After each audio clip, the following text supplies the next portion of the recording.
जय श्री सीताराम, जय श्री राम। राम राम मित्रों के पास जो भी चैनल में नए हो, चैनल को सब्सक्राइब करना ना भूले, साथ ही बेल आइकन को प्रेस करना ना भूले। राम कथा और रामायण का सार। कहते हैं रामायण जैसे महाग्रंथ को छूने मात्र से व्यक्ति के हर जीवन के हर संकट दूर हो जाते हैं, क्योंकि उस रामायण में राम का नाम छुपा है और जो राम के नाम को एक बार प्रेम से भी पढ़ता है उसके जीवन के हर संकट दूर हो जाते हैं। आइए एक छोटी सी राम कथा के माध्यम से जानते हैं। एक बार एक राजा ने गांव में राम कथा करवाई और कहा कि सभी ब्राह्मणों को राम कथा के लिए आमंत्रित किया जाए। राजा ने सबको राम कथा पढ़ने के लिए यथास्थान बिठा दिया। एक ब्राह्मण अंगूठा छाप था, उसको पढ़ना लिखना कुछ नहीं आता था। वो ब्राह्मण सबसे पीछे बैठ गया और सोचा कि जो पास वाला पन्ना पलटेगा तब मैं भी पलट दूंगा। काफी देर देखा कि पास वाला व्यक्ति पन्ना पलट ही नहीं रहा।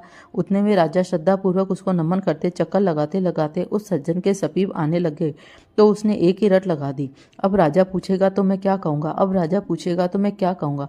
उस सज्जन की यह बात सुनकर पास में बैठा व्यक्ति भी रट लगाने लग गया। तेरी गति सो मेरी गति, तेरी गति सो मेरी गति। उतने में तीसरा व्यक्ति बोला, ये बोल कब तक चलेगी, ये बोल कब तक चलेगी। चौथा बोला, जब तक चलता है चलने दे, जब तक चलता है चलने दे। वे चारों अपने सिर नीचे किए इसी तरह की रट लगाए बैठे हैं। अब राजा पूछेगा तो मैं क्या कहूंगा, तेरी गति सो मेरी गति, ये पोल कब तक चलेगी, जब तक चलता है चलने दे। जब राजा ने उन चारों के स्वर सुने और राजा ने पूछा कि ये सब क्या गा रहे हैं, ऐसे प्रसंग तो रामायण में हमने पहले कभी नहीं सुना। उतने में ही एक महात्मा उठे और बोले, महाराज ये सब रामायण का ही प्रसंग बता रहे हैं। पहला व्यक्ति ये बहुत विद्वान है। ये बात सुमंत ने अयोध्या कांड में गई थी।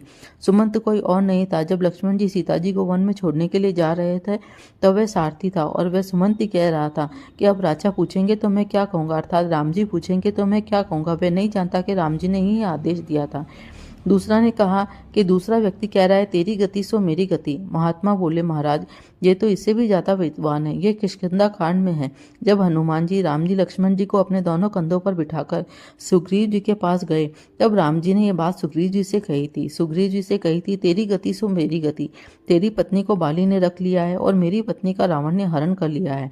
राजा ने आदर पूर्वक पूछा कि हे महात्मा जी, ये तीसरा क्या बोल रहा है, ये पोल कब तक चलेगी और ये बात किसने कही। तब संत महाराज जी ने कहा कि ये महाराज ये तो उनसे भी ज्यादा ज्ञानी है। ये लंका कांड में है। जब अंगद ने रावण को भरी सभा में अपना पैर जमाया तब ये प्रसंग मेघनाथ ने अपने रावण पिता से किया था कि हे पिताश्री, ये पोल कब तक चलेगी। पहले एक वानर आया और वो हमारी लंका जलाकर चला गया और अब ये कहता है कि ये मेरे पैर को कोई भी यहाँ से हटा दे तो मैं भगवान श्री राम यहाँ बिना युद्ध किए वापस घर लौट जाएंगे।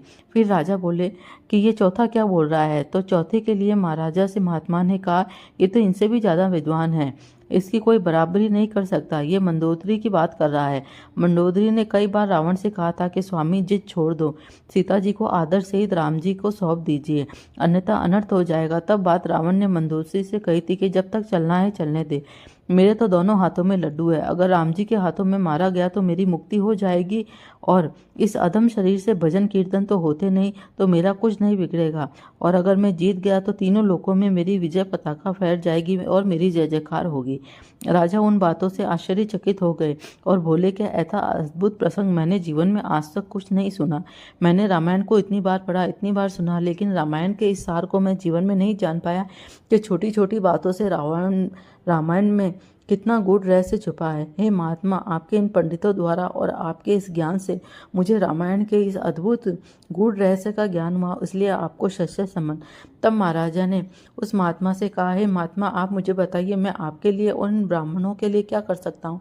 आप चाहिए तो मैं आपके ब्राह्मणों को आपके स्वयं आपको धन धान्य से बढ़ सकता हूँ। तब महात्मा ने कहा कि ये सब राम जी का प्रताप है, मुझे कुछ नहीं चाहिए। आप इन ब्राह्मणों को खूब दान दे और इन्हें विदा करें ताकि ऐसे ही पूरे संसार में रामायण का ये सार फैलता रहे। जाने कैसे उस महात्मा ने इन छोटी छोटी बातों से रामायण का सार कहा और सभी ब्राह्मणों को संकट से बचाया।